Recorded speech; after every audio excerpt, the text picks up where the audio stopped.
తిరుమల వివాదం టర్నుల మీద టర్నులు తీసుకుంటూ ఉంది సార్. ముందు లడ్డూలో జంతువుల కొవ్వు, ఆ తర్వాత డిక్లరేషన్, ఇప్పుడేమో జగన్ మతం మీద వివాదం. ఇప్పుడు జగన్మోహన్ రెడ్డి ఈ క్రమంలో తన తిరుమల పర్యటనను రద్దు చేసుకున్నారు. తిరుమల శ్రీవారి దర్శనం చేసుకోవడం కొత్త ఏమీ కాదు, ప్రతిపక్షంలో ఉన్నప్పుడు చేసుకున్నాను, ముఖ్యమంత్రిగా ఉన్నప్పుడు చేసుకున్నాను అని చెప్పి ఆయన చెప్పుకొచ్చారు. ఇప్పుడే ఎందుకు రాజకీయం చేస్తూ ఉన్నారు అంటూ కూడా ప్రభుత్వాన్ని క్వశ్చన్ చేస్తూ ఉన్న పరిస్థితి. ఒకసారి జగన్మోహన్ రెడ్డి బయట. తిరుపతి లడ్డు అన్న విశిష్టత మనం చాలా గొప్పగా చెప్పుకుంటాం. తిరుపతి లడ్డు టేస్ట్ చాలా బాగుంటుంది అని, గొప్ప టేస్ట్ అని. మన అదే క్వాలిటీ టేస్ట్, అదే నెయ్యి, అదే క్వాలిటీ, అదే టేస్ట్. అప్పుడైనా అంతే, ఇప్పుడైనా అంతే, ఎప్పుడైనా అంతే. మరి ఈ మాదిరిగా అబద్ధాలు ఆడటం ఎంత మటుకు ధర్మం?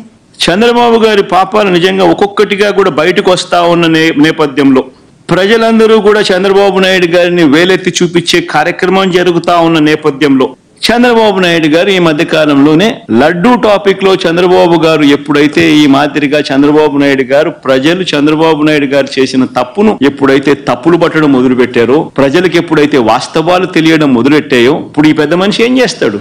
టాపిక్ డైవర్ట్ చేయడం చేస్తూ ఏమంటాడు? టాపిక్ డైవర్ట్ చేయడం కోసం ఏమంటాడు? డిక్లరేషన్ సర్టిఫికేట్ అంటే. ఇప్పుడు నిజంగా ఆశ్చర్యం కాదా? జగన్ ఏమన్నా కొత్తనా? రాజశేఖర రెడ్డి గారు ఏమన్నా కొత్తనా? నా మతం ఏమిటని తెలియదా ఎవరికైనా ఆంధ్ర రాష్ట్రంలో కానీ దేశంలో కానీ?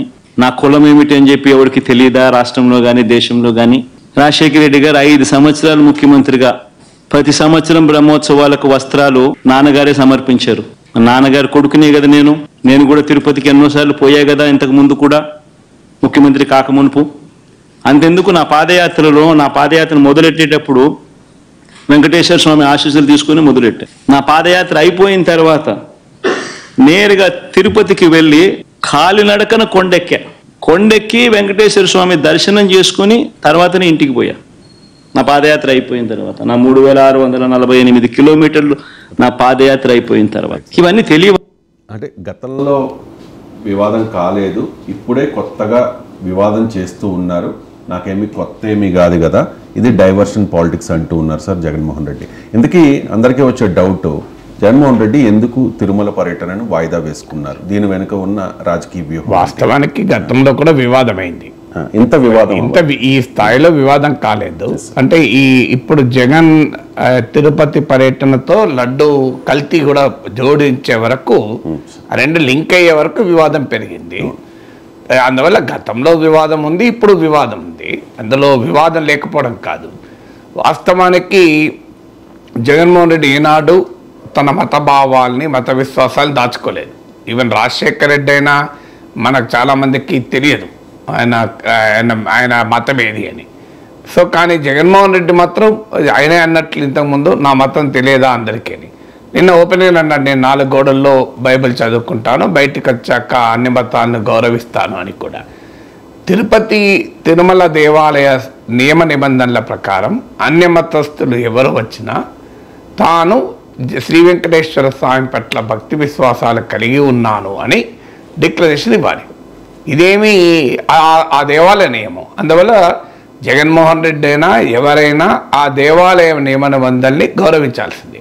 నేను గతంలో కూడా చెప్పినట్లు మనం ఏ ప్రదేశానికి వెళ్ళినా ఆ ప్రదేశానికి ఉండే నియమ నిబంధనల్ని మనం ఆచరించడం అనేది పద్ధతిగా ఉంటుంది. అందులో ఎవరికి డిస్ప్యూట్ లేదు.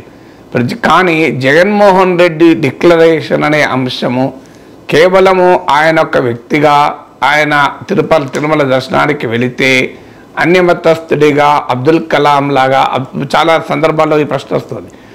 దేశ రాష్ట్రపతి హోదాలో అబ్దుల్ కలాం వచ్చినా ఆయన వెళ్ళి దర్శనం చేసుకునే ముందు అన్యమతస్థుడు కనుక డిక్లరేషన్పై సైన్ చేసి వెళ్ళాడు కదా, జగన్మోహన్ రెడ్డి వెళ్తే ఇబ్బంది ఏంటి అని అంటున్నారు. నేను మొదగా చెప్పాల్సింది, జగన్మోహన్ రెడ్డి తప్పనిసరిగా డిక్లరేషన్ పైన సైన్ చేయాల్సిందే. ఎవరైనా ఆ డిక్లరేషన్ కూడా ఏంటి, నాకు వెంకటేశ్వర స్వామి మహత్యం పైన నమ్మకం ఉంది, విశ్వాసం ఉంది అని చెప్పాలి. విశ్వాసము నమ్మకం లేకపోతే ఆ గుడికి వెళ్ళడమే అనవసరం కదా. ఇప్పుడు మనం ఎవరైనా తిరుపతికి ఎందుకు వెళ్తారు? ఎన్ని దేవాలయాలు ఉండగా కూడా తిరుపతికి ఎందుకు వెళ్తారంటే విశ్వాసమే, నమ్మకం. అందులో ముందు నుంచి దగ్గరలో నిలబడి దర్శనం చేసుకోవాలని కూడా కోరికగా ఉంటుంది కదా అందరికీ. ఎంత దగ్గరగా ఎంత ఆస్తంత ఎక్కువసేపు ఆ దివ్యమంగళ స్వరూపాన్ని వీక్షిస్తే బాగుండు, కోటి జన్మలకైనా రాని పుణ్యం వస్తుందని మనం నమ్ముతాం కదా అందరూ ఎవరైనా. అందువల్ల ఆ క్షణాల కొరకు ఎంతో ఆశగా ఎదురు చూస్తుంటాం. ఇంకొక ఒక్క నిమిషం అక్కడే ఉండనిస్తే ఎంత బాగుండేది అని అనుకుంటాం కదా ఎవరైనా. సో అందువల్ల అక్కడి వరకు ఎవరికి తేడా డిఫరెన్స్ ఆఫ్ ఒపీనియన్ లేదు. జగన్ ఏమన్నా జగన్ సంతకం పెట్టాల్సిందే, అనుమానమే లేదు. కానీ అబ్దుల్ కలాం పర్యటన జగన్మోహన్ రెడ్డి పర్యటనను కంపేర్ చేసి అబ్దుల్ కలాం సంతకం పెట్టాడు, జగన్ ఎందుకు పెడతలేడు అనే ప్రశ్నలో ఒక సమస్య ఉంది. అబ్దుల్ కలాం వచ్చినప్పుడు ఈ కాంట్రవర్సీ లేదు కదా, అబ్దుల్ కలాంకు రాజకీయాలు లేవు కదా, అబ్దుల్ కలాం చుట్టూ ఆయన మతం చుట్టూ రాజకీయం జరగలేదు కదా. ఇప్పుడు జగన్ తిరుపతికి వెళ్ళి డిక్లరేషన్పై సంతకం చేయాలి అన్న అంశం ఏ కాంటెక్స్ట్లో వస్తుంది? పదే పదే జగన్ మత విశ్వాసాల చుట్టూ రాజకీయం జరుగుతున్న కాంటెక్స్ట్లో వస్తుంది. ఈ కాంటెక్స్ట్ను విడగొట్టి మనము జగన్ సంతకం ఎందుకు చేయడం లేదు అనే ప్రశ్న వేయలేము. ఏ కాంటెక్స్ట్ ఏదున్నా సంతకం చేయాలి, అందులో డిస్ప్యూట్ లేదు. మళ్ళీ చెప్తున్నా, ఖచ్చితంగా జగన్మోహన్ రెడ్డి ఆయనే స్వయంగా చెప్పాడు, అందరికీ తెలుసు. ఆయన క్రైస్తవ మత విశ్వాసాలు నమ్ముతాడు, తప్పేమీ లేదు. భారతదేశంలో రాజ్యాంగంలోని ఆర్టికల్ 25 ప్రతి ఒక్కరికి మత స్వేచ్ఛనిచ్చింది, అందులో ఎవరికీ భిన్నాభిప్రాయం ఉండకూడదు. అయినా హిందూ దేవాలయాలు అన్యమతస్థుల ప్రవేశానికి ఏమీ అడ్డంకి కాదు, నిషేధం కాదు. అది హిందూ మతం యొక్క గొప్పతనం కూడా. కానీ అక్కడ ఆ దేవాలయంలో ఒక నియమం ఉంది. ఆ నియమం ఏంటంటే సంతకం పెట్టాలని. సో ఆ నియమాన్ని పాటించాలి. కానీ ఈ పాటించాలి అనే అంశము ఒక సీరియస్ రాజకీయ కాంటెక్స్ట్. ఏ కాంటెక్స్ట్ అది? జగన్మోహన్ రెడ్డి క్రైస్తవుడు, జగన్మోహన్ రెడ్డి హిందువు కాదు, జగన్మోహన్ రెడ్డి హిందువు కాదు గనుకనే హిందూ మత విశ్వాసాలపై దాడి చేస్తున్నాడు, జగన్మోహన్ రెడ్డి హిందువు కాదు గనుకనే రామతీర్థం నుంచి మొదలుకొని అనేక దేవాలయ దాడులు జరిగాయి, జగన్ హిందువు కాదు గనుకనే అంతర్వేది రక్తం దగ్ధమైంది, జగన్ హిందువు కాదు గనుకనే నెయ్యిలో ఎనిమల్ ఫ్యాట్ జంతు కొవ్వు కలపబడింది, జగన్ హిందువు కాదు గనుకనే ఆయన ఇవన్నీ చేస్తున్నాడన్న విమర్శల నేపథ్యంలో ఆయన తిరుపతిలో దర్శనము, తిరుమలలో డిక్లరేషన్ సైన్ చేయడం. ఈ పొలిటికల్ కాంటెక్స్ట్ ఏది అబ్దుల్ కలాం అప్పుడు లేదు కదా. అబ్దుల్ కలాం వెళ్ళినప్పుడు ఎవరికి ఈ ఇష్యూస్ లేవు కదా. అందువల్ల ఇది కేవలం ఒక పొలిటికో రిలీజియస్ మత రాజకీయ సమీకరణ కాంటెక్స్ట్లో చూసినప్పుడు జగన్మోహన్ రెడ్డి ఈ సంతకం అనే అంశం పైన ఇలా స్పందించాడు. అందువల్ల ఈ పొలిటికల్ కాంటెక్స్ట్ లేకపోతే చర్చ రాదు. సో అందువల్ల ఇప్పుడు ఎందుకని, బట్ మళ్ళీ చెప్పేది కాంటెక్స్ట్ ఏదైనా జగన్మోహన్ రెడ్డి ఒక్కడే వెళ్ళి దర్శనం చేసుకొని సంతకం పెట్టి దర్శనం చేసుకొని వచ్చి ఉంటే ఈ వివాదం వచ్చేదే కాదు. కానీ అలా జగన్మోహన్ రెడ్డి వెళ్ళినా ఇతరులు ఊరుకుంటారా? ఇప్పుడు ఒక డిక్లరేషన్ చుట్టే రాజకీయం నడవలేదు. మీరు గమనిస్తే అసలు జగన్మోహన్ రెడ్డి తిరుపతికి ఎలా వస్తాడు? జగన్మోహన్ రెడ్డి తిరుపతిలో అడుగు పెడితే ఊరుకోం అంటూ కదా మొబిలైజేషన్ స్టార్ట్ అయింది. ఒక్క డిక్లరేషన్ విషయానికే వస్తే గొడవ ఎక్కడిది, చర్చ ఎక్కడిది? డిక్లరేషన్ పెట్టకపోతే ఆయనదే తప్పని సమాజం అంటుంది, పెడితే ఆయన దర్శనం చేసుకోవచ్చు. కానీ జగన్మోహన్ రెడ్డి ఆ తిరుపతిలో అడుగు పెడితే ఊరుకోమంటూ competitive political mobilization. Jaganmohan Reddy కూడా ఏం చేశాడు? ఒక్కడ వెళ్తాడా? మరి అక్కడ మనకు ప్రిపరేషన్ చూస్తే ఆయన కార్యకర్తలు నాయకులు వేల సంఖ్యలో వెళ్ళటానికి సిద్ధపడ్డాడు. అందువల్ల రెండు వైపులా కూడా అటు జగన్మోహన్ రెడ్డి వైపు నుంచి ఇటు టీడీపీ బీజేపీ వైపు జనసేన వైపు నుంచి కూడా కాంపిటేటివ్ పొలిటికల్ మొబిలైజేషన్, ఒక పోటీతో కూడిన రాజకీయ సమీకరణ నేపథ్యంలో జగన్ తిరుపతి పర్యటన. సో అందుకొరకు ఆ పరిస్థితిలో కనుక పర్యటన జరిగితే ఏం జరుగుతుంది? సహజంగానే జగన్మోహన్ రెడ్డి వచ్చాడంటే ఆయన పార్టీ శ్రేణులు వేల సంఖ్యలో ర్యాలీ అవుతాయి. ఓడిపోవచ్చు కానీ ఆయనకు 40% ఓటింగ్ ఉంది. సో ఆయన వేల సంఖ్యలో ర్యాలీ అయినప్పుడు ఆ ప్రత్యర్థులు అంతకు ముందే భారీ ఎత్తున ప్రిపరేషన్ చేస్తున్నారు. వివిధ సంస్థలు కూడా మేము అడ్డుకుంటామంటూ ఓపెన్గానే థ్రెట్ ఇచ్చాయి. సో ఆ పరిస్థితుల్లో అది తిరుపతి గడ్డ పైన తీవ్రమైన ఒక రాజకీయ వివాదము, ఒక పొలిటికల్ షోడౌను, ఇంకా కావాలంటే ల్యాండ్ ఆర్డర్ ప్రాబ్లంగా కూడా అది పరిణమించేది. అందుకొరకు అది గమనించిన జగన్మోహన్ రెడ్డి తన పర్యటన గనక అవాంఛనీయ సంఘటనలకు దారి తీస్తే దాని రాజకీయ ప్రభావం ఉంటుంది అని గుర్తించినట్లుగా కనబడుతోంది. అందుకే ఆయన చివరి నిమిషంలో తాను వెళ్ళడము లేదు అని ప్రకటించారు. సో ఇది మొదటి కారణం. ఎందుకంటే ప్రభుత్వం స్పందిస్తున్న తీరు కూడా ఎలాంటి అవాంఛనీయ సంఘటనలు జరగకుండా సాఫీగా మాజీ ముఖ్యమంత్రి తిరుపతి పర్యటనకు ఏర్పాటు చేసే రాజకీయ పరిస్థితి లేదు, అందరికీ తెలుసు అది. సో అందువల్ల అలాంటి సిచ్యువేషన్లో రాజకీయ విద్వేషాలు, రాజకీయ పోరాటాలు రగిలి తిరుపతి గడ్డ పైన, ఒక పవిత్ర భూమి పైన ఈ అపవిత్ర రాజకీయం కనుక నడిస్తే ఖచ్చితంగా నెగటివ్ ఇంపాక్ట్ వస్తుంది. దీన్ని ఇప్పటికే జగన్మోహన్ రెడ్డి హిందూ వ్యతిరేకి, ఆయన హిందూ ఫోబియాతో పడుతున్నాడు అనే విమర్శలు టీడీపీ చేస్తున్నాయి. ఒకవేళ జగన్మోహన్ రెడ్డి తిరుపతికి వెళ్ళి అక్కడ కనుక ఈ ఫిజికల్ ఘర్షణ కనుక జరిగి ఉంటే డెఫినెట్గా దీన్ని ఒక దండయాత్ర, అంటే హిందూ మతేతరుడు హిందూ మత పవిత్ర స్థలం పైన తన మనుషులతో తన సైన్యంతో దండయాత్ర చేశాడు అని జగన్మోహన్ రెడ్డి ప్రత్యర్థులు ఖచ్చితంగా దాన్ని పోర్ట్రే చేసేవారు. ఆ ప్రమాదాన్ని గమనించినట్టుగా ఉన్నారు జగన్మోహన్ రెడ్డి. అందుకే దాన్ని విడ్రా చేసుకున్నాడు. అయితే ఇక్కడ క్వశ్చన్ వస్తారు రవిశంకర్ గారు, ఇది మరి ముందు ఎందుకు జగన్ ఊహించలేదా? ఇప్పుడు జగన్ తిరుపతి వెళ్తానంటే ఏ రాజకీయ స్పందన ఉండదా? జగన్ తిరుపతి వెళ్తానంటే ఏ వివాదము ఉండదా? మరి ఇవి తెలిసి కూడా జగన్మోహన్ రెడ్డి తిరుపతి పర్యటనకు ఎందుకు పిలిపించాడు? అందులో కూడా ఒక రాజకీయ వ్యూహం ఉంటుంది.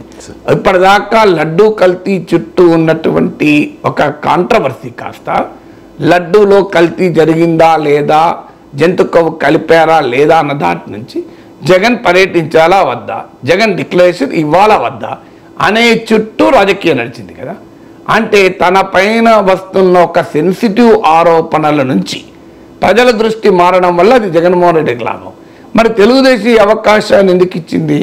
తెలుగుదేశం రాజకీయ వ్యూహం ఏంటంటే ఇందులో ఈ కాంట్రవర్సీ సీరియస్ కావడం వల్ల జగన్మోహన్ రెడ్డి హిందూ మతేతర మూలాలు, ఆయన క్రిస్టియన్ మత విశ్వాసాలు మరింత ప్రజలకు తెలిసి జగన్మోహన్ రెడ్డి నాన్ హిందూ కాదు అన్న నెరేటివ్ బలంగా పంపించాలి అనేది తెలుగుదేశం వ్యూహం. అందువల్ల ఈ విషయం తెలిసి కూడా వివాదం జరుగుతుందని తెలుసు, ఇది చాలా సెన్సిటివ్ మ్యాటర్ అని కూడా తెలిసి కూడా తిరుపతికి తన రాజకీయ వ్యూహంలో భాగంగా జగన్మోహన్ రెడ్డి పిలిపించాడు.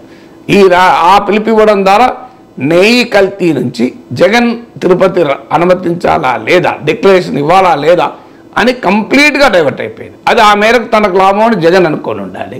లేదు ఈ రకంగా అప్పుడు జగన్ నేను 4 గోడల మధ్య బైబిల్ చదువుతాను, నేను నా మతం ఎవరికి తెలియంది కాదు అని బహిరంగంగా మరోసారి ఇంకా స్పష్టంగా తన మతం గురించి చెప్పడం ద్వారా తమకు లాభమని తెలుగుదేశం భావించింది. అందుకే 2 వర్గాలు కూడా ఇక్కడి దాకా జగన్ తిరుపతి పర్యటనను రానిచ్చాయి, డెలిబరేట్గా రానిచ్చాయి. మరి ఎవరి రాజకీయ వ్యూహం ఫలిస్తుంది అది మన అనుభవంలో చెప్పాలి.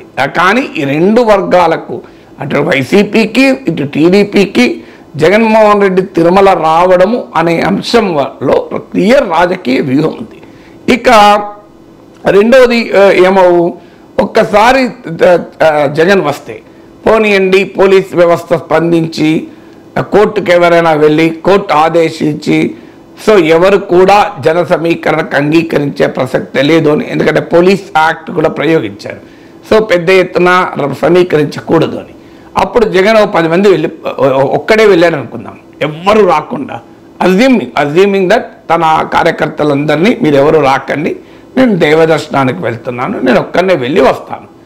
అప్పుడు ఆటోమేటిక్గా టీడీపీ బీజేపీ జగన్ వ్యతిరేక రాజకీయ సమీకరణ చేస్తే అది వాళ్ళకే తగులుతుంది. తనకు ఎలాగో మాజీ ముఖ్యమంత్రిగా సెక్యూరిటీ ఉంటుంది, సో ఏం ప్రమాదం ఉంటుందని జగన్ నిర్ణయం తీసుకొని పోయి ఉండవచ్చు కదా. అంటే అది జరిగితే ఏమయ్యేది, రాజకీయంగా టీడీపీ బీజేపీ శ్రేణులు రెసిస్ట్ చేయకపోయినా దేవస్థాన అధికారులే తాపేవాళ్ళు కదా. ఇప్పుడు ఆయన ముఖ్యమంత్రి కాదు, ఖచ్చితంగా ప్రభుత్వ ఆదేశాలు ఉంటాయి, వ్యవస్థ మనకు అందరికీ తెలుసు, ఎవరు పాలిస్తే వారికి అనుకూలంగా వ్యవస్థలు పనిచేస్తాయి.